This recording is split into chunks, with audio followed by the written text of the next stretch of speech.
Kita bergeser ke informasi selanjutnya pemirsa. Ini juga beredar di media sosial ada ribuan tawon ini berterbangan di jembatan Cisomang, tol Cipularang arah Bandung. Jangan-jangan mau berwisata juga nih tawon. Mau liburan juga ya.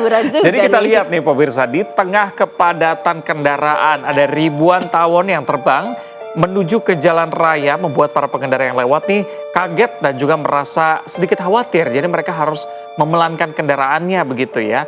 Belum diketahui penyebab pasti ada ribuan tawon tersebut terbang menyebar ke jalan raya. Dikatakan bahwa cuaca saat itu memang cerah dengan angin sepoi-sepoi yang mungkin menjadi faktor pendorong pergerakan tawon-tawon tersebut. Nah, mungkin mencari sarang atau sarangnya terganggu. Sebenarnya kan kalau dulu kita masih kecil ya, mitosnya gini, kalau ada tawon pahit gitu ya. Oh iya, Cuma tawonnya kebanyakan nih.